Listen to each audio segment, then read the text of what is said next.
Hello दोस्तों, स्वागत है आपका ज्योग्राफी एक्सप्रेस में। और आज के इस वीडियो में हम देखेंगे समीक्षा अधिकारी, सहायक समीक्षा अधिकारी का प्रीवियस ईयर पेपर। और ये प्रीवियस ईयर पेपर सीरीज़ की तीसरी वीडियो है। इसके पहले मैंने 2 वीडियो और बनाई है। और फ़िलहाल इस समय हम 2010 का पेपर और 2013 का पेपर चर्चा कर रहे हैं। तो ये 2013 और 2010 का पेपर, 10 का पेपर मैंने मुख्य परीक्षा और प्रारंभिक परीक्षा का पेपर मैंने प्रथम वीडियो में चर्चा कर दी है। और 2013 की प्रारंभिक परीक्षा और मुख्य परीक्षा का चर्चा मैंने दूसरे वीडियो में कर दी है। लेकिन फिर भी 2013 के कुछ प्रश्न जो भूगोल में पूछे गए हैं वो बचे हुए हैं। ये इसलिए ऐसा हुआ क्योंकि प्रारंभिक परीक्षा में कुल 63 प्रश्न पूछ लिए गए थे ज्योग्राफी से। मात्र एक सब्जेक्ट से, ज्योग्राफी से 63 प्रश्न पूछ लिए गए थे।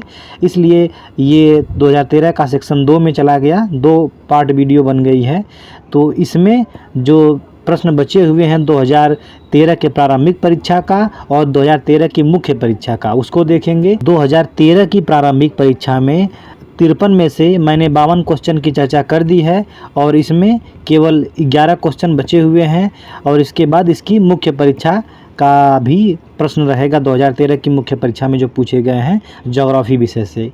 तो ठीक है, तो चलिए हम शुरू करते हैं बिना देर किए। और इन दोनों वीडियो का लिंक हम डिस्क्रिप्शन बॉक्स में डाल देंगे, जो पहले बना चुके हैं। आप वहां से जा कर के पहले उसको देख लीजिए, फिर इसके बाद इस पे आ सकते हैं। तो चलिए शुरू करते हैं। 100 प्रश्न तक हमने देख लिया था और हमारा अगला प्रश्न है प्रश्न नंबर 101 और 101 प्रश्न है। इसको शुरू करते हैं। निम्नलिखित जनजातियों में से कौन सी केरल में पाई जाती है? दोस्तों एक बात का ध्यान रखिएगा, हम कोई भी क्वेश्चन बताएंगे उसको पूरा डिस्क्रिप्शन थोड़ा विस्तार पूर्वक बताएंगे, इसलिए थोड़ा समय लग सकता है, तो आप धैर्यपूर्वक देखें। तो चलिए शुरू करते हैं। तो केरल में कौन सी जनजाति पाई जाती है? तो केरल में जनजाति पाई जाती है चेंचू जनजाति। ठीक, प्रत्येक प्रश्न का उत्तर यहाँ पे लिख दिया गया है, इसलिए मैं डायरेक्ट उत्तर की चर्चा करूँगा, फिर इसके बाद प्रत्येक ऑप्शन की चर्चा कर दूँगा। तो इसका सही उत्तर चेंचू है। तो आइए डिस्क्रिप्शन में देखते हैं। डिस्क्रिप्शन में लिखा है केरल में चेंचू, इरूला और कुरुम्बा और पुनियन जनजातियाँ पाई जाती हैं। इसके बाद सिक्किम, तो मैं इसको बाद में देखता हूँ, अभी फ़िलहाल रुकता हूँ कुछ देर के लिए। पहले इसको बाद में पढ़ लेंगे, लेकिन जो इसमें नहीं लिखा है वो तो देख लें। तो जनजातियों के बारे में पहले बेसिक चीज़ें जान लीजिए। जो जनजाति है वो संपूर्ण जनसंख्या, जो भारत की संपूर्ण जनसंख्या है, उस संपूर्ण जनसंख्या की 8.6% है जनजाति। कितनी है जनजाति? 8.6% है। ये है शेड्यूल ट्राइब। और शेड्यूल कास्ट की बात करेंगे, अनुसूचित जाति की बात करेंगे, तो ये है 16.6%। ठीक है। और इसके बाद जनजातियों में कुछ और फैक्ट की बात करें तो भारत की सबसे बड़ी जनजाति कौन है? भारत की सबसे बड़ी जनजाति कौन है? तो वो सबसे बड़ी जनजाति है हमारी भील, फिर इसके बाद गोंड, फिर इसके बाद संथाल। तो भील है, गोंड है, संथाल है, ये क्रम है जनजातियों की संख्या के हिसाब से। और इसके बाद अनुसूचित जनजाति सबसे अधिक संख्या में कहाँ है? तो संख्या में कहाँ है? तो ये है मध्य प्रदेश में, एमपी में सर्वाधिक संख्या में। अगर प्रतिशत में पूछ दे कभी क्वेश्चन में, तो परसेंटेज में कहाँ सबसे अधिक है? तो परसेंटेज में सबसे अधिक है मिजोरम में। ठीक, मिजोरम, तो मिजोरम याद रखिएगा। और मिजोरम की कुल जनसंख्या, मान लीजिए 100% जनसंख्या है, तो कुल जनसंख्या का 94% जनसंख्या केवल क्या है? जनजाति जनसंख्या है। ठीक, तो और इसके बाद इसमें जनजातियों में कुछ संवैधानिक पक्ष हैं इसके, उसको भी देख लेते हैं साथ साथ में। तो संवैधानिक पक्ष में अगर देखेंगे तो जो लोकसभा में कितनी सीटें, जो लोकसभा की कुल वर्तमान में 543 सीट है, तो 543 सीटों में जो एसटी यानी शेड्यूल ट्राइब्स की जो आरक्षित सीटें हैं कितनी हैं? तो वो हैं कुल 47 सीटें। और शेड्यूल कास्ट यानी जनजाति की तो वो है 84 सीटें ये एससी की हैं। और इसके बाद एसटी की कितनी है? ये 47 सीटें हैं। और इसके बाद और कुछ संवैधानिक पॉइंट में, जैसे कि अनुच्छेद इसमें आता है जो हमारा जनजाति आयोग बना था, तो जनजाति आयोग किस में है? तो अनुसूचित जनजाति आयोग है 338 क में, अनुच्छेद 338 क में अनुसूचित जनजाति आयोग बना। और इसके बाद तो 338 में क्या है? तो 338 में एससी है, अनुसूचित जाति आयोग है 338 में। ये दोनों पहले एक ही में थे, लेकिन 2003 में इसको 2003 में अगर बात की जाए तो 2003 में 89वें संविधान संशोधन द्वारा इन दोनों को अलग कर दिया गया। और अलग करके किसको अलग किया गया? अनुसूचित जनजाति को अनुसूचित जनजाति आयोग बनाया गया और 338 को बना करके उसमें रख दिया गया। और इसके बाद एक और आयोग जल्द ही में बना है, हाल फिलहाल में आपने सुना भी होगा, ओबीसी आयोग। ठीक, ओबीसी आयोग बना है और ओबीसी आयोग बना है 102वें संविधान संशोधन द्वारा। और ये इसको कहाँ रखा गया? इसको भी 338 में 338 ख में रखा गया है। इसको ख बोलें या बी बोलें, ठीक है। तो 338 ख में अनुसूचित जनजाति आयोग है और 102वां संविधान संशोधन है, ओबीसी आयोग बन गया है। ठीक, कब बना? 2018 में, ये भी याद रखिएगा 2018 में। तो चलिए, अब इतना चर्चा बहुत हो गई इसमें जनजातियों के बारे में, और जो नीचे डिस्क्रिप्शन में लिखा है अगर आप पढ़ना चाहें तो पढ़ देते हैं आपके लिए। तो सिक्किम में लेप्चा है, ये फेमस है, इसको याद रखिएगा। अरुणाचल प्रदेश में डफला है, मिसमी है, आपातानी है, ये भी फेमस है। गुजरात में डफला, गुजरात में भी डफला है लेकिन भील प्रमुख है, और पटेलिया है। मेघालय में गारो है, खांसी है, जयंतिया है, इस तरह से है। मणिपुर में कुकी याद रखिएगा। हिमाचल प्रदेश में किन्नर है, गद्दी है। अंडमान में याद रखिएगा जारवा है, ओंग है, सेंटलीज है और सैम्पेन है। उड़ीसा में खोंड है, गोंड है। उत्तर प्रदेश में थारू है, बोक्सा है, जौनसारी है। और जम्मू कश्मीर में लद्दाखी है और बकरवाल है। इसके बाद हम अपने अगले प्रश्न पे चलते हैं। हमारा अगला प्रश्न है प्रश्न नंबर 102 प्रश्न नंबर है, जिसमें कह रहा है कि मेघालय का पठार है। तो मेघालय का पठार क्या है? तो ये है प्रायद्वीप का खंड। प्रायद्वीपीय भारत जो हमारा है उसी का एक खंड है। ठीक, मेघालय जो पठार है वो प्रायद्वीप का पठार से अलग हुआ है। ये किससे अलग हुआ है? राजमहल गारो गैप, जिसको मालदा भ्रंश भी कहते हैं, इससे ये अलग हो गया। मालदा भ्रंश कहाँ है? ये पश्चिम बंगाल के बाद जो हमारा बांग्लादेश पड़ता है वो, और इसके बाद हमारा वो मतलब मेघालय का राज्य पड़ता है। तो जो बांग्लादेश है वो धंस चुका है मालदा गारो गैप के रूप में, यानी मालदा भ्रंश के रूप में। ठीक, तो मेघालय पठार को हम शिलांग पठार भी कहते हैं। ठीक है, तो मेघालय पठार की कुछ विशेषताएं देख लीजिए, या फिर शिलांग पठार की विशेषताएं देख लीजिए। तो ये धारवाड़ श्रृंखला की हैं। कहाँ की हैं ये चट्टानें? यहाँ पे इस पर धारवाड़ श्रृंखला की चट्टानें पाई जाती हैं। और इस पठार पर 3 पहाड़ियाँ हैं। 3 पहाड़ियाँ आपने सुना होगा, गारो, खांसी, जयंतिया। ठीक, मैं फिर से बनाता हूँ इसका फिगर। जैसे ये गारो है, खांसी है, जयंतिया है, ये 3 पहाड़ियाँ हैं।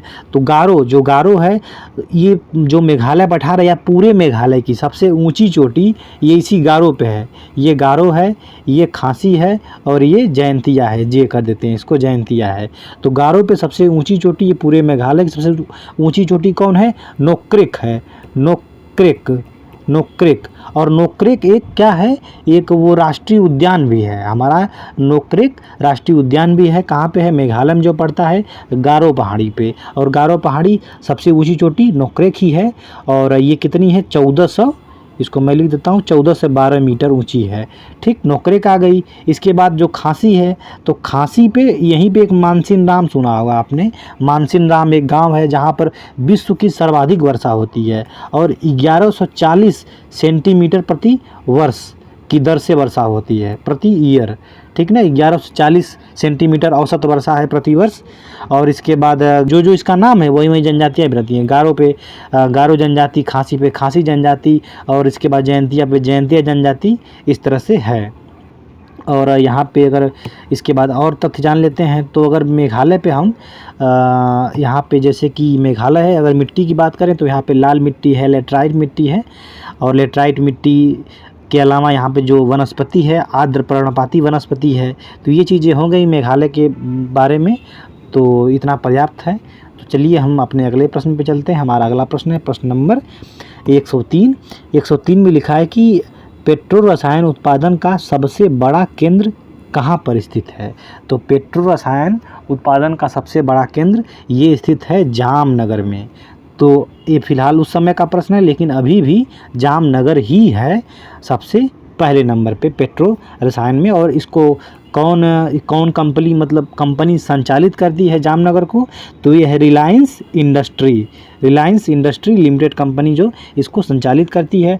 पेट्रोकेमिकल क्या होता है, ये भी तो जानने वाली बात है। पेट्रोकेमिकल मतलब कि जैसे जो कच्चा तेल होता है या फिर जो प्राकृतिक गैस होती है, इससे भी उत्पन्न किए जाते हैं, या इसका बाई प्रोडक्ट है, कच्चे तेल का बाई प्रोडक्ट पेट्रो रसायन होता है। जैसे पेट्रो रसायन में अगर हम एग्जाम्पल देखें, जैसे केरोसिन हुआ हमारा, पेट्रोलियम गैस हुआ, फिर इसके बाद मीथेन हुआ, फिर इसके बाद प्रोपेन हुआ, प्रोपेन के बाद जैसे एसिटिलीन आता है, इस तरह से सब चीज़ें हैं। और जैसे मतलब पेट्रो रसायन का उपयोग देख लिया जाए कि पेट्रो रसायन का उपयोग कहाँ कहाँ होता है। जैसे कि सिंथेटिक रेसे बनाना है पेंट में, या फिर प्लास्टिक में, फिर इसके बाद जो कीटनाशक होते हैं, या फिर जो मेडिसिन होती है, या डिटर्जेंट होते हैं, इसमें प्रयोग किया जाता है इन सब का, पेट्रो रसायन का। और इसका उत्पादन भी अगर देखना चाहें पेट्रो रसायन का, तो उत्पादन देख लीजिए। ये रिसेंट डाटा के हिसाब से है कि उत्पादन का क्रम सबसे अधिक किस राज्य में है, तो सबसे अधिक राज्य में है गुजरात, फिर दूसरे नंबर पे है महाराष्ट्र, और तीसरे पे हमारा उत्तर प्रदेश। ठीक, गुजरात और महाराष्ट्र और उत्तर प्रदेश, ये 3 हैं क्रम से, इसको याद रखिएगा। फिर अपने अगले प्रश्न पे आते हैं, और हमारा अगला प्रश्न है प्रश्न नंबर 104। अस्थाई विकास, अस्थाई विकास यानी सस्टेनेबल डेवलपमेंट की बात हो रही है। किसके उपयोग के संदर्भ में अंतर पीढ़ीगत संवेदनशीलता की घटना है। तो इस प्रश्न को मैं फिर से पढ़ता हूँ इसका उत्तर देखने के बाद। इसका उत्तर ये है प्राकृतिक संसाधनों के। तो चलिए मैं इसको मिला के इसमें पढ़ता हूँ। अस्थाई विकास प्राकृतिक संसाधनों के उपयोग के संदर्भ में अंतर पीढ़ीगत संवेदनशीलता है। तो इसके अब डिस्क्रिप्शन को पढ़ने के बाद मैं इसके बारे में समझाता हूँ क्या है ये, मतलब क्या कह रहा है। अस्थाई विकास से तात्पर्य प्राकृतिक संसाधनों को नुकसान पहुँचाए बिना आर्थिक विकास के लक्ष्यों को प्राप्त करना। जो सस्टेनेबल डेवलपमेंट क्या होता है, सस्टेनेबल डेवलपमेंट ऐसा डेवलपमेंट है जो प्राकृतिक संसाधन है उसको हम नुकसान पहुंचाए बिना, ठीक, अपने लक्ष्य को प्राप्त करें, और भावी पीढ़ी जो हमारी अंतर्गत पीढ़ी लिखा है, जो आने वाली पीढ़ी है, उसके लिए भी जो प्राकृतिक संसाधन बचा के रखें। जैसे पेट्रोलियम है, कोयला है, ये सब एक बार ख़त्म हो जाएंगे तो दोबारा थोड़ी आएंगे। तो अभी हम जिस पीढ़ी में, जिस वर्तमान पीढ़ी में जी रहे हैं, और इन संसाधनों का इतना अधिक दोहन कर लें कि जो हमारी आने वाली पीढ़ियां हैं उनके लिए कुछ बचे ही नहीं, तो ये तो गलत बात है ना। तो इसलिए आपको विकास इस तरह करना है ताकि जो संसाधन है वो बचे रहें आगे आने वाली पीढ़ियों के लिए, क्योंकि उनका भी हक है इस पर। ठीक, तो यही होता है सस्टेनेबल डेवलपमेंट। और ये सस्टेनेबल डेवलपमेंट बहुत बड़ी अवधारणा है, और इससे बहुत सारे प्रश्न आते हैं, ख़ास तौर से हमारा RO और इसके बाद जो UP PCS का परीक्षा होती है, तो इसमें बहुत तगड़ा प्रश्न पूछा जाता है। और सबसे पहला प्रश्न इसमें बता देता हूँ कुछ पॉइंट। जैसे कि अगर ये पूछता है कि जो सस्टेनेबल डेवलपमेंट है, स्थायी विकास है, सतत विकास इसको बोलते हैं, ये इसकी अवधारणा कहाँ से आई, तो इसकी अवधारणा 1987 से आई है। और ब्रंटलैंड आयोग है एक, वहीं से आई है। ब्रंटलैंड आयोग की रिपोर्ट से 1887 में ये आई है। और ब्रंटलैंड आयोग में एक इसका थीम पूछी जाती है, तो इसकी थीम क्या है, आवर कॉमन फ्यूचर इसकी थीम है। इसके बाद इसमें कुल 17 लक्ष्य हैं। ये 17 लक्ष्य तो मुझे लगता है कि हर बार प्रीलिम्स में, UP PCS में, या फिर जो लोक सेवा आयोग परीक्षा कराता है उसमें बार बार ये पूछता रहता है। 17 लक्ष्यों में से चाहे 6वां पूछ देगा, 8वां पूछ देगा, पहला पूछ देगा, दूसरा पूछ देगा। तो इसलिए आप जितने 17 लक्ष्य हैं इसको याद रखिए। जैसे इसमें अगर किसी ने कभी नहीं देखा हो तो मैं बता देता हूँ कुछ 1-2 लक्ष्य, जैसे लक्ष्य कैसे आते हैं। तो पहले लक्ष्य में लिखा है कि गरीबी पूर्णतः समाप्त की जाए, दूसरे में लिखा है कि जो भूखमरी है उसको समाप्त करना, और तीसरे में लिखा है कि अच्छा स्वास्थ्य और जीवन का स्तर अच्छा हो, और इसके बाद चौथे में लिखा है कि गुणवत्तापूर्ण शिक्षा हो। अगर 5वें की बात की जाए, 5वें लक्ष्य में हमारा लैंगिक भेदभाव है। तो इस तरह से 6वां, 7वां, 8वां, 9वां, 10वां, इस तरह से आप 17 तक याद रखिएगा, क्योंकि ये बार बार पूछता रहता है। इसके बाद अपने अगले प्रश्न पे आते हैं। हमारा अगला प्रश्न है प्रश्न नंबर 105, और कह रहा है कि निम्नलिखित में से कौन सा युग्म सही नहीं है। तो कौन सा सही नहीं है ये बताना है। तो इसमें सही नहीं है तिलैया बांध। तिलैया को कोनार नदी पे नहीं है तिलैया बांध। तिलैया बांध कहाँ पे है, बराकर नदी पे है। ठीक, तो बराकर नदी पे तिलैया बांध है, इसको आप याद रखिएगा। तो चलिए इसके डिस्क्रिप्शन को पढ़ लेते हैं। सरदार सरोवर बांध कहाँ है? नर्मदा पे है। तिलैया बांध कहाँ है? बराकर पे है। और क्या लिखा है? गांधी सागर बांध चंबल नदी पे है। और इसके बाद नागार्जुन सागर बांध कृष्णा नदी पे है। ठीक, इसके बाद हम छठवें प्रश्न पे आते, अरे छठवें करें 106वें प्रश्न पे आते हैं। तो 106 नंबर प्रश्न है, निम्नलिखित में से कौन सा द्वीप भारत तटरेखा के सुदूरवर्ती द्वीप की श्रेणी में आता है? तो जितने भी द्वीप हैं कुछ तटरेखा से पास में सटे हुए हैं, तो कुछ द्वीप तटरेखा से दूर हैं, तो उनको देखना है। तो चलिए, तो इसका सही उत्तर पहले है मिनिकॉय। मिनिकॉय कह रहा है कि सुदूर है, इसमें क्या है? दूर है। तो मिनिकॉय लक्षद्वीप और पश्चिमी भारत का सुदूरवर्ती द्वीप है, जबकि दक्षिण पूर्व का सुदूरवर्ती द्वीप इंदिरा पॉइंट है। ये सब भारत की तट रेखा से दूर पर हैं। और इसमें जो दिए गए अन्य ऑप्शन है, जैसे भटकल है, तो भटकल कहाँ है? भटकल पड़ता है आपका कर्नाटक तट के पास में, लगभग 17-18 किलोमीटर के आसपास पड़ेगा, 19 किलोमीटर के आसपास पड़ता है ये भटकल। और इसके बाद ये अरनाला है। अरनाला कहाँ है? तो अरनाला महाराष्ट्र के तट पे है। ये महाराष्ट्र तट के पास 10 किलोमीटर या 12 किलोमीटर के आसपास ये भी है सटा हुआ। और हैनरे या हैनरी है ये, जैसे ट्रांसलेटर में इसकी दिक्कत हो गई होगी, तो ये हैनरी द्वीप है। हैनरी द्वीप की बात की जा रही है, तो ये वेस्ट बंगाल में है, ये भी तटरेखा से पास में ही है। तो आइए अपने अगले प्रश्न पे चलते हैं। हमारा अगला प्रश्न है प्रश्न नंबर 107। 107 कह रहा है कि वर्तमान मुंबई बंदरगाह को दबाव को कम करने के लिए कौन सा पत्तन निर्मित किया गया? तो जो मुंबई पे भार बढ़ रहा था उसको कम करने के लिए नहावा सोवा जो है पत्तन या बंदरगाह को खोला गया। तो इसके डिस्क्रिप्शन को पढ़ने के बाद फिर हम आगे इसके जो दिए गए ऑप्शन है उसकी भी चर्चा करते हैं, उन बंदरगाहों की भी चर्चा करते हैं। तो लिखा है कि मुंबई बंदरगाह के दबाव को कम करने के लिए 1989 में नहावा सोवा को स्थापित किया गया। पश्चिम तट के बंदरगाह कांडला, मुंबई, मझगांव, न्यू मैंगलोर तथा नहावा सोवा हैं, जबकि पूर्वी तट के बंदरगाह तूतीकोरिन, चेन्नई, विशाखापट्टनम, पारादीप, कोलकाता और हल्दिया हैं। ठीक, ये पढ़ लिया आपने। इसके बाद इसके ऑप्शन पे भी चर्चा कर लेते हैं। पहला हमारा है एन्नोर। तो एन्नोर के बारे में जान लेते हैं। ये कहाँ है? पहली बात, ये है तमिलनाडु में। ठीक, और कैसा बंदरगाह है? ये कृत्रिम बंदरगाह है, कृत्रिम, प्राकृतिक नहीं है, कृत्रिम बंदरगाह है। और इसके बाद पहले मैं कृत्रिम और प्राकृतिक के बारे में समझा देता हूँ। जैसे कि मान लीजिए ये तट रेखा है, ठीक, तट रेखा है, ये तट रेखा, और इसके बाद ये जहाज आकर के यहाँ पे रुकती है। तो ये जो डायरेक्ट अगर तट रेखा ऐसे बनी हुई है, समुद्र तट से एकदम सीधे बनी हुई है, तो जहाज आकर यहीं रुक जाएगी, क्योंकि यहाँ पे जो गहराई है बहुत कम है इस वाले क्षेत्र में, इसलिए जहाज यहीं रोकनी पड़ेगी। लेकिन मान लीजिए अगर तट रेखा ऐसे ना होकर के इस तरह से है, किस तरह से है? जैसे तट रेखा इस तरह आई, मैं इसको यहाँ हटाता हूँ, ये तट रेखा आकर के ऐसे इस तरह कटी फटी बन गई, इस तरह से, इस तरह तट रेखा है, तो जहाज सीधे, और यहाँ पे क्या कर दी जाती है? यहाँ पे खुदाई करके इसको गहरा कर दिया जाता है। ठीक है, इसके बाद अब क्या होता है? सीधे जहाज यहाँ तक आ जाती है, तो इसके बाद माल जो हमारा इस पर जो लदा होता है इधर अगल बगल उतर जाता है। तो अगर तट प्राकृतिक रूप से ऐसे कटा फटा बना हुआ है इस तरह से, और जहाज अंदर तक आ जाती है, तो ये प्राकृतिक बंदरगाह रहता है। लेकिन यही इसको काट कर कैसे बनाया जाए, अगर काट कर कैसे बनाया जाए कृत्रिम रूप से, तो ये कृत्रिम बंदरगाह हो गई। ठीक, तो एन्नोर के बारे में आप जान गए। अब दूसरा आता है हल्दिया। तो हल्दिया कहाँ पड़ती है? हल्दिया पड़ती है ये हुगली में। हुगली कहाँ है? हुगली के मुहाना, हुगली एक नदी है, हुगली नदी के मुहाने पर वेस्ट बंगाल में। ठीक, ये पड़ती है। और ये कोलकाता बंदरगाह का जो दबाव है उसको कम करने के लिए बनाई गई है। ठीक, और जो एन्नोर थी ये किसका दबाव कम करने के लिए? तो ये चेन्नई बंदरगाह का दबाव कम करने के लिए बनाई गई थी एन्नोर। और इसके बाद हमारा तीसरा बचता है पारादीप। पारादीप के बारे में जान लेते हैं। ये कहाँ है? उड़ीसा तट पे है। पहली बात, ये एक लैगून झील पर स्थित है, लैगून झील पर स्थित है, और महानदी का मुहाना इस तरह है यहाँ पे मान लीजिए, तो इससे कुछ किलोमीटर दूर पर ही ये हमारा क्या ये तट है जो पारादीप तट है, मतलब पारादीप बंदरगाह है।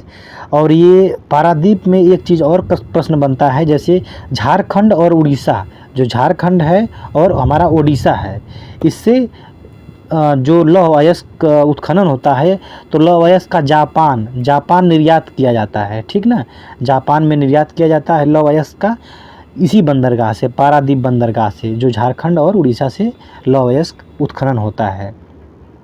और नाहवा सोवा के बारे में तो यहाँ लिखा ही गया है, लेकिन इसके बारे में एक चीज़ और बता देते हैं। नाहवा सोवा यह देश का व पश्चिमी घाट का, पूरे देश का और पश्चिमी घाट का सबसे बड़ा कृत्रिम बंदरगाह है, आर्टिफिशियल है, ठीक ना। ये आर्टिफिशियल बंदरगाह है, कृत्रिम बंदरगाह है। और कृत्रिम बंदरगाह और प्राकृतिक मैंने बता ही दिया है। इसके बाद अगले प्रश्न पे चलते हैं। हमारा अगला प्रश्न है कि भारत में कुल उत्पादित विद्युत शक्ति का भाग लगभग है कितने %? तो बताइए, जितनी भी बिजली होती है, जैसे मतलब जल बिजली है और परमाणु बिजली है, पवन ऊर्जा है, इस तरह से जितनी भी है, तो जो उत्पादित विद्युत है उसका कितना % परमाणु शक्ति से होता है? तो इसका सही उत्तर है 3%। और वर्तमान में भी यही सही उत्तर है, लगभग 3%। ये मतलब लगभग में है। इसका एक्चुअल में अगर बताऊं तो ये 2 है, 2.93% है कुल टोटल बिजली उत्पादन के भाग का, ठीक। और इसमें कुछ और रिसेंट डाटा की बात करें, जैसे कि विश्व में अगर उत्पादन देखें किसका, परमाणु शक्ति का, तो विश्व में सबसे पहले नंबर पे कौन है हमारा, USA है। दूसरे नंबर पे कौन है, तो हमारा फ्रांस है। और तीसरे नंबर पे कौन है, तो ये चाइना है। तो USA, फ्रांस, चाइना, ये परमाणु शक्ति उत्पादन में क्रम रहा। इसके बाद इसका ऑप्शन अगर जो इसके डिस्क्रिप्शन में दिया गया तो वही सब उत्पादन वगैरह दिया गया है। और इसके बाद जैसे कि ये परमाणु शक्ति जैसे इसमें कौन से मिनरल्स आते हैं, जैसे कि यूरेनियम आता है, थोरियम आता है, इल्मेनाइट आता है। इसके अलावा एक वो आता है, क्या उसको बोलते हैं, बेरिलियम आता है। इस तरह से बहुत सारे पदार्थ आते हैं जो। इसके बाद भारत में कुछ जो परमाणु शक्ति केंद्र हैं उसके बारे में अगर आपको बता दें तो ताकि ये आपको परीक्षा में काम आ जाए, तो परमाणु शक्ति जो परमाणु केंद्र हैं उसके बारे में भी जान लीजिए। जैसे कि कैगा है, पूछ रहे कि कैगा परमाणु या नाभिकीय रिएक्टर कहाँ है, तो ये है कैगा। कहाँ है कैगा, मैं यहाँ लिख देता हूँ के। कैगा कर्नाटक में है, ठीक। के से कर्नाटक, के से कैगा। फिर इसके बाद काकरापार आता है। काकरापार कहाँ है, गुजरात में है, ठीक। कैगा हो गया, काकरापार हो गया, कलपक्कम।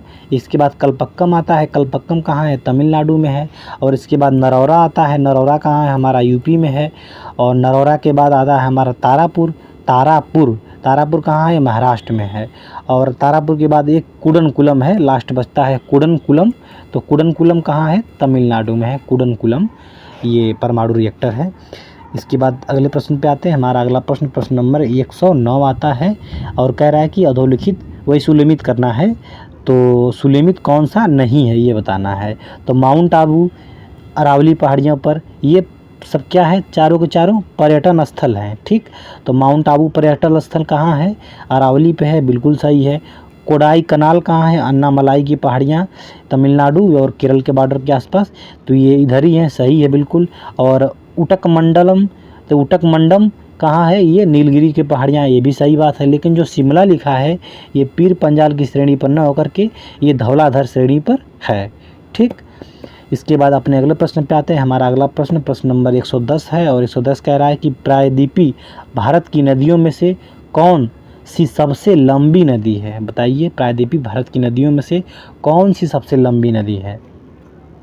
तो वो है इन चारों ऑप्शन में से गोदावरी। ये चारों ऑप्शन क्या, प्रायद्वीपीय भारत सबसे लंबी नदी है ही ये गोदावरी। और कितनी है, ये है हमारी इतनी 1465 किलोमीटर। गोदावरी नदी भारत की दूसरी सबसे लंबी नदी है।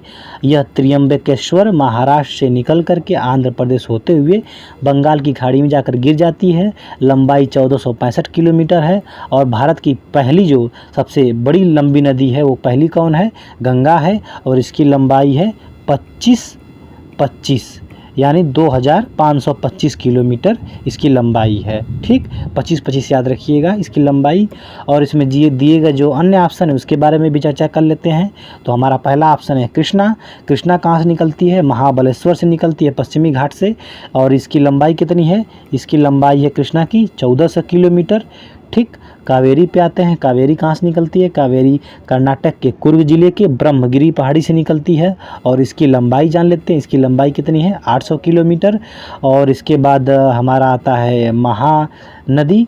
तो महानदी कावेरी पे एक शिव समुद्र बांध भी है, इसको बता देते हैं, शिव समुद्रम जलप्रपात, इसको याद रखिएगा। और कावेरी में एक चीज़ अगर बताना चाहें तो ये दक्षिण की गंगा कहलाती है।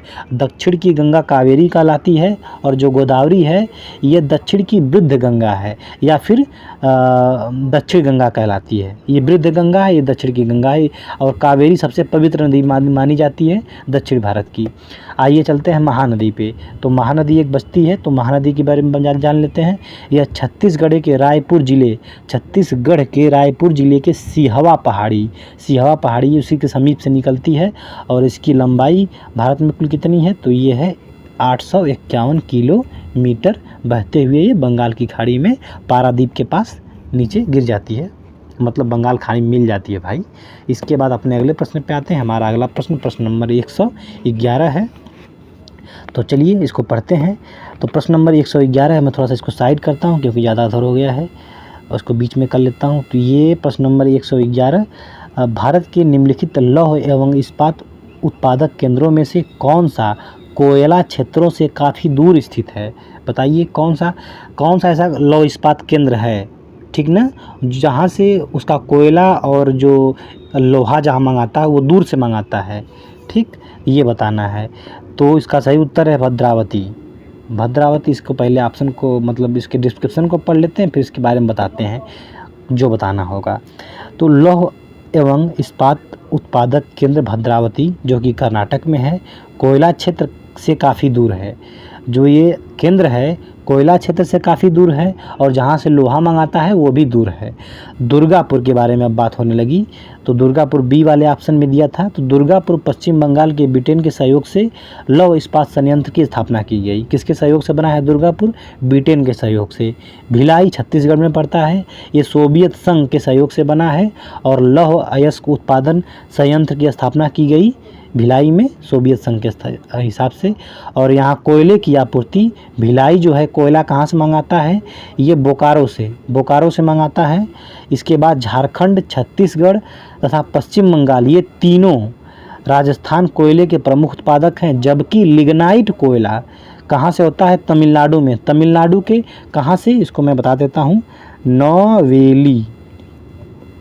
तमिलनाडु के नवेली से लिग्नाइट कोयला मिलता है। अब आइए इसके सभी प्रश्न के जो ऑप्शन दिए गए उसकी चर्चा कर लेते हैं। तो बोकारो, चलिए बोकारो से ही शुरू करते हैं। बोकारो की स्थापना कब हुई थी? 1964 में हुई थी। इसको 64 करते हैं ऐसे। तो 1964 में बोकारो की स्थापना हुई थी। इसके बाद बोकारो में, जैसे कि ये किसके सहयोग से बना था ये पूछ देगा, तो ये सोवियत रूस के सहयोग से बना था। बोकारो सोवियत रूस के सहयोग से बना था। और ये कोयला कहाँ से मंगाता है? कोयला मंगाता है झरिया से। और लोहा कहाँ से मंगाता है? लोहा मंगाता है क्योंझर कहाँ पड़ता है, या केंदुझार इसको बोलते हैं, ये उड़ीसा में पड़ता है, ठीक। इसके बाद अपना दूसरा वो ऑप्शन है दुर्गापुर। तो दुर्गापुर के बारे में जान लेते हैं। दुर्गापुर कहाँ पड़ता है? तो ये पड़ता है वेस्ट बंगाल में। और ये इसकी स्थापना कब हुई थी? तो 1959 में इसकी स्थापना हुई थी। और दुर्गापुर, जैसे कि अगर कोयला मंगाता है कहाँ से, तो ये कोयला मंगाता है झरिया से। और इसके बाद रानीगंज से, झरिया और रानीगंज ये झारखंड से मंगाता है। फिर इसके बाद ये जो लोहा है ये भी क्योंझर से मंगाता है, उड़ीसा से। इसके बाद हमारा अगला ऑप्शन है भद्रावती के बारे में जान लेते हैं। तो भद्रावती कहाँ है? ये है कर्नाटक में हमारा, और इसके बाद कर्नाटक में लोहा, ये भद्रावती जो लौह इस्पात संयंत्र है, ये लोहा कहाँ से मंगाता है? तो बाबा बुदन की पहाड़ियाँ हैं, ठीक। बाबा बुदन की पहाड़ियाँ कहाँ हैं? कर्नाटक में हैं। तो वहाँ से मंगाता है, कुद्रेमुख हुआ उस क्षेत्र से मंगाता है। और इसके बाद ये कोयला कहाँ से मंगाता है? तो कोयला यहाँ पे जो भद्रावती में इस जो संयंत्र है, यहाँ पे कोयला कास्ट, मतलब लकड़ी से बने या वनों के लकड़ी से जो प्राप्त होता है कोयला, वो उसका यूज करता है। इसके बाद हमारा अगला आखिरी ऑप्शन है कुल्टी आसनसोल के बारे में जान लेते हैं। आसनसोल कहाँ? मतलब ये वेस्ट बंगाल में, कुल्टी वेस्ट बंगाल में। तो कुल्टी के बारे में अगर जान जाएंगे तो जैसे कि भारत का पहला लौह उद्योग कारखाना है, जो भारत का सबसे पहला लौह इस्पात उद्योग कारखाना खुला था, तो पहला है। और कब खुला था? ये 1874 में, ठीक 1874 में कुल्टी में खोला गया था, वेस्ट बंगाल के कहाँ पे मतलब आसनसोल में। फिर इसके बाद ये कोयला कहाँ से मंगाता है, ये रानीगंज से मंगाता है, और लोहा ये उड़ीसा से मंगा लेता है। ठीक है, चलिए दोस्तों अपने नेक्स्ट प्रश्न पे चलते हैं। हमारा अगला प्रश्न है प्रश्न नंबर 61, और हम ये नए सेक्शन में आ चुके हैं, और ये पेपर खुला है 2013 समीक्षा अधिकारी मेंस का। तो मेंस का पेपर हम देख रहे हैं। मेंस के पेपर में जो ज्योग्राफी से संबंधित प्रश्न पूछे गए हैं उसको देखेंगे। ठीक, तो चलिए शुरू करते हैं। और हमारा पहला प्रश्न है प्रश्न नंबर 61, और 61 में बोला गया है कि निम्नलिखित में से कौन सा एक यूनेस्को द्वारा प्रमाणित क्षेत्रफल की दृष्टि से भारत का बृहत्तम जैवमंडलीय निधि है। तो ये बताना है। तो इसका सही उत्तर मन्नार की खाड़ी है। तो इसके डिस्क्रिप्शन को देख लेते हैं, फिर इसके बाद इसके बारे में चर्चा करते हैं। तो इसमें लिखा है कि यूनेस्को द्वारा प्रमाणित क्षेत्रफल की दृष्टि से भारत का बृहत्तम जैवमंडलीय निधि कौन है, तो मन्नार की खाड़ी है। ये 10,500 किलोमीटर स्क्वायर है। इसके बाद दूसरे नंबर पे सुंदरवन आता है। तो चलिए इसकी चर्चा करते हैं हम बारी बारी से एक एक के बारे में। तो मन्नार की खाड़ी, मन्नार की खाड़ी है कहाँ, तो मन्नार की खाड़ी ये तमिलनाडु का दो तट है उससे जुड़ी हुई है, और इसको यूनेस्को के सूची में कब शामिल किया गया, तो इसको किया गया 2001 में। ठीक, इसके बाद हमारा आता है सुंदरवन। सुंदरवन को भी 2001 में शामिल किया गया था, और सुंदरवन है वेस्ट बंगाल में।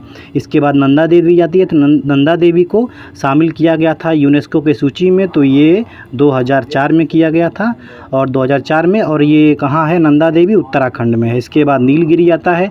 नीलगिरी पड़ता हमारा केरल, तमिलनाडु और कर्नाटक, ये तीनों के बॉर्डर को टच करता है, क्योंकि नीलगिरी पहाड़ी ऐसे ही लोकेशन पर है। और ये इसको शामिल किया गया था 2000 में, ठीक ना। इसके बाद हम आते हैं 5वें नंबर पे, पंचमढ़ी है। तो पंचमढ़ी जो है मध्य प्रदेश में है, और मध्य प्रदेश में इसको कब शामिल किया गया, तो इसको शामिल किया गया था 2009 में। इसको 2009 में, सिमलीपाल को भी 2009 में, और अचानक मार को 2012 में, और नोकरेक को 2009 में। ठीक, तो इसके बाद इसमें लिखा है कि भारत द्वारा कुल 18 जैवमंडल आरक्षित क्षेत्र हैं, जो वर्तमान में भी इतने हैं, एकदम सही दिया गया है, जिसमें से 8 यूनेस्को द्वारा प्रमाणित हैं। तो 8 नहीं है, वर्तमान में कितने हो चुके हैं, 12 हो चुके हैं। तो जो 8 हैं लेकिन 12 हो चुके हैं, तो उसमें से जो 4 नहीं हैं वो कौन कौन है उसके बारे में जान लेते हैं। तो इस 8 में से 4 कौन जो जुड़ गया है, एक है पन्ना जुड़ा है 2020 में।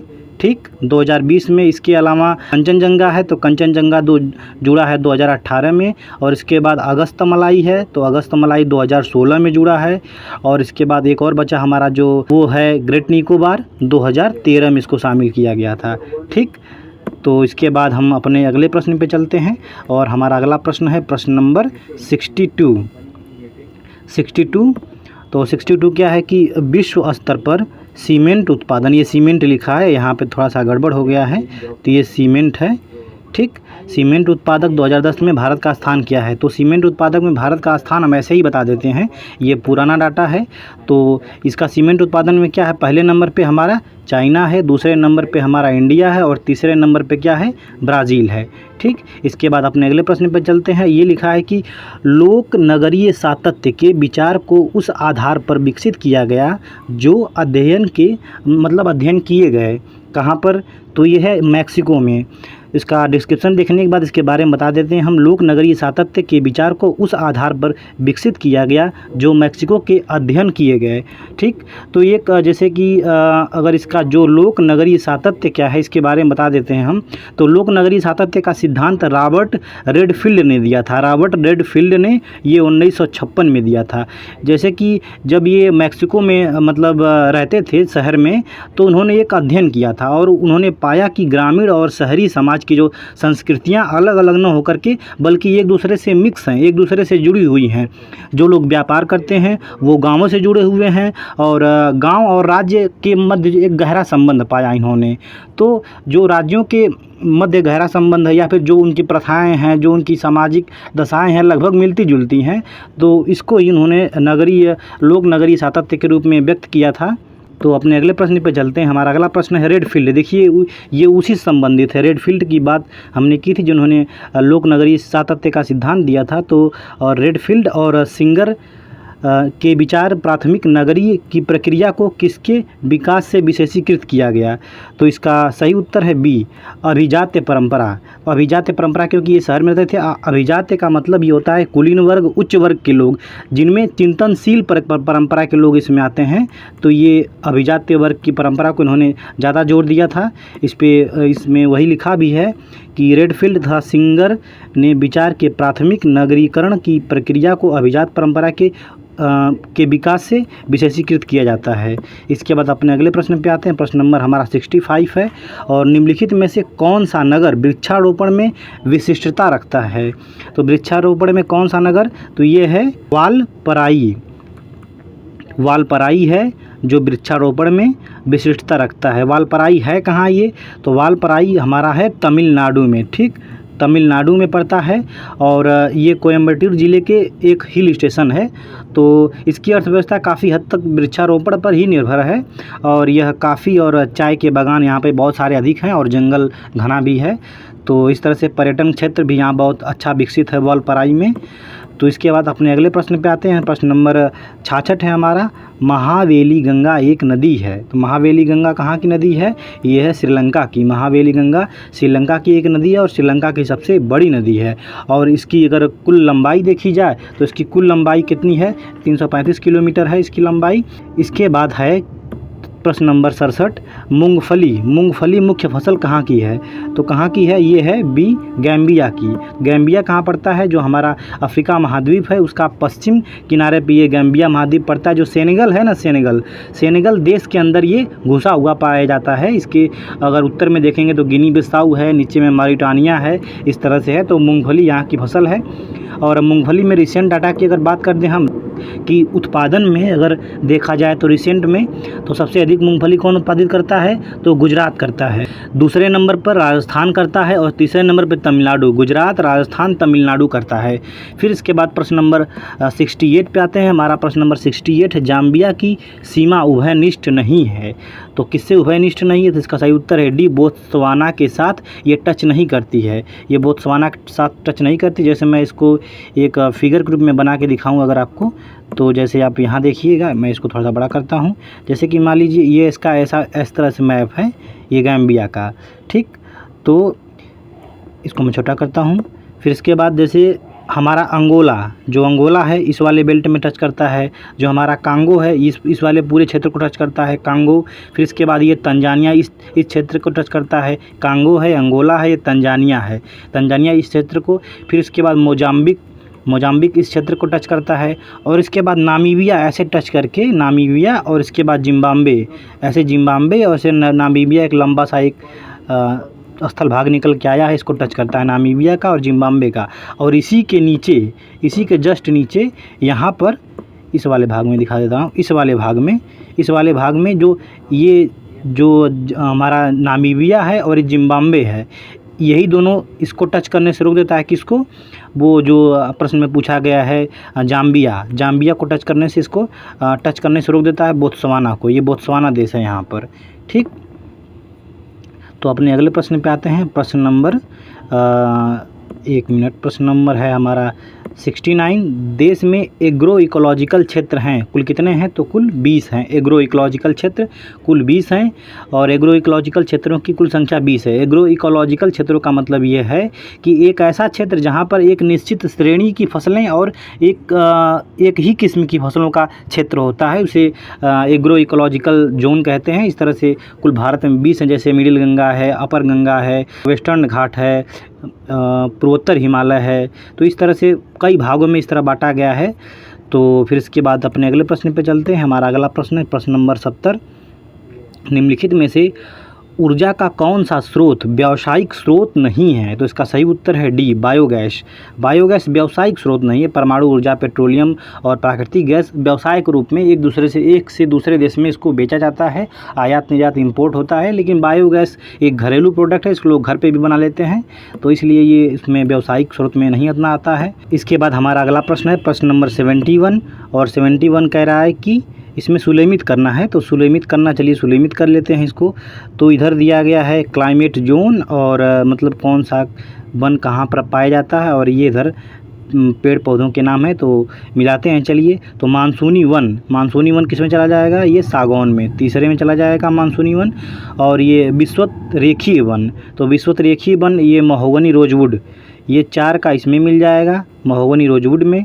इसके बाद जो मानसूनी वन लिखा है, तो मानसूनी वन चला जाएगा हमारा 1 नंबर में मानसूनी वन। और इसके बाद कोणधारी वन, तो ये आ जाएगा चीड़ और फर में। ठीक, तो इसका सही उत्तर ये हो जाएगा ए नंबर। इसका सही उत्तर ए वाला है, इसको देख लीजिएगा आप। फिर इसके बाद वही चीज़ मिलाया है यहाँ पर भी। तो अपने अगले प्रश्न पे आते हैं। हमारा अगला प्रश्न नंबर 72 है। निम्नलिखित में से सही सुलेमित कौन सा नहीं है, ये बताना है। तो सही सुलेमित ये मैग्नीज, कोरापुट, तो कोरापुट जो दिया गया है मैग्नीज के लिए नहीं है इसमें, तो यही सुलेमित नहीं है। और तो इसके बाद जैसे अन्य सुलेमित हैं, कुद्रेमुख इसके लिए है, तांबा खेत्री के लिए है, कोयला सिग्नरी के लिए है, वही चीज़ें यहाँ भी लिखी गई हैं। ठीक है, तो इसके बाद हमारा प्रश्न नंबर 73 है। 73 कह रहा है कि छत्तीसगढ़ की सीमा उभयनिष्ठ नहीं है। छत्तीसगढ़ किससे टच नहीं करता? तो छत्तीसगढ़ बिहार के साथ टच नहीं होता। जैसे कि अब बिहार के साथ टच होने से कौन रोक लेता है? तो बिहार के साथ टच होने से जैसे कि झारखंड और यूपी, जैसे कि ये हमारा बिहार है, ठीक, बिहार हो गया। फिर इसके बाद ये इधर झारखंड का मैप हो गया और ऐसे यूपी आ गया इस तरह से। और इसके बाद ये हमारा यहाँ पे इस तरह से ये छत्तीसगढ़ है, तो ये छत्तीसगढ़ है। जब ये बिहार है हमारा, तो बिहार इसको टच होने से रोक देता है कौन? झारखंड। और हमारा यूपी वाला जो सोनभद्र का इलाका है ये रोक देता है। इसके बाद हम अपने अगले प्रश्न पे आते हैं। प्रश्न आने से पहले ये पढ़ लेते हैं। छत्तीसगढ़ की सीमा पश्चिम के मध्य प्रदेश एवं महाराष्ट्र, और छत्तीसगढ़ की बात हो रही है, महाराष्ट्र, दक्षिण में आंध्र प्रदेश और तेलंगाना जबकि 2014 में बना था। इसके बाद पूर्व में झारखंड और तथा उड़ीसा तथा उत्तर में यूपी से के साथ उभयनिष्ठ या टच करती है, और इसकी सीमा बिहार के साथ नहीं लगती है। अपने अगले प्रश्न पे आते हैं। प्रश्न नंबर लिखा है कथन कारक का है। भारत की पश्चिमी घाट की नदियां डेल्टा का निर्माण नहीं करती हैं। सही बात है, ये एस्चुरी का निर्माण करती हैं। तो ये ज्वारनदमुख डेल्टा का निर्माण करती हैं, एस्चुरी का। तो इसके बाद इसका लिखा है कारण नहीं करती हैं, क्यों नहीं, क्या कारण सही है? वे प्रवाह क्षेत्र में अपेक्षाकृत कठोर चट्टानों से प्रभावित होती हैं। एकदम सही जवाब है। ये जो नर्मदा है, तापी है, इस तरह की जो नदियां हैं ये चट्टानों से होकर के बहती हैं, घाटियों से होकर बहती हैं। इनमें जो गाद और सेंडिमेंट जो होते हैं ये बहुत कम मात्रा में बनते हैं, इसलिए वे उसको ले जा कर के वहाँ पे मतलब समुद्र में और उसके मुहाने पे जाके जमा नहीं करती हैं, इसलिए डेल्टा का निर्माण नहीं होता है। ठीक, और इनका अपवाह क्षेत्र भी छोटा होता है। इसके बाद इसका सही उत्तर वही हो जाएगा, मतलब दोनों सही हैं और दोनों सही व्याख्या भी कर रहे हैं। हमारा प्रश्न नंबर 75 है। कावेरी नदी के उद्गम का स्रोत है। तो कावेरी नदी के उद्गम का स्रोत क्या है? तो इसका सही उत्तर है ब्रह्मगिरी की पहाड़ियाँ। कावेरी नदी का उद्गम स्रोत है। कावेरी नदी पश्चिमी घाट के ब्रह्मगिरी पहाड़ियों से निकल करके कर्नाटक तथा तमिलनाडु में प्रवाहित होती हुई हिंद महासागर में गिर जाती हैं। और अमरकंटक से कौन निकलती है? तो हमारी नर्मदा नदी निकलती है। इसके बाद हमारा 76 नंबर प्रश्न है। नवग्राम तेल क्षेत्र स्थित है। तो नवग्राम तेल क्षेत्र कहाँ स्थित है? तो ये है गुजरात में, ये नवग्राम तेल क्षेत्र स्थित है। इसके बाद बस ये प्रश्न हमारा 2013 का जो मुख्य परीक्षा और प्रारंभिक परीक्षा और 2010 की मुख्य परीक्षा और उसकी प्रारंभिक परीक्षा का मैंने इन 3 वीडियो के अंतर्गत संपूर्ण व्याख्या करते हुए उसका हल कर दिया। इसके बाद जो अगले साल के पेपर हैं उसको मैं जल्द ही लेके आऊँगा। तो अगर आपको ये तीनों सीरीज़ या फिर ये वीडियो अगर अच्छा लगा हो तो प्लीज़ इस चैनल को सब्सक्राइब कर लें और वीडियो को लाइक करना बिल्कुल ना भूलें। तो मिलते हैं आपसे जल्द ही अपने नेक्स्ट वीडियो में। तब तक के लिए नमस्कार दोस्तों, और वीडियो के अंत तक बने रहने के लिए आपका बहुत बहुत धन्यवाद।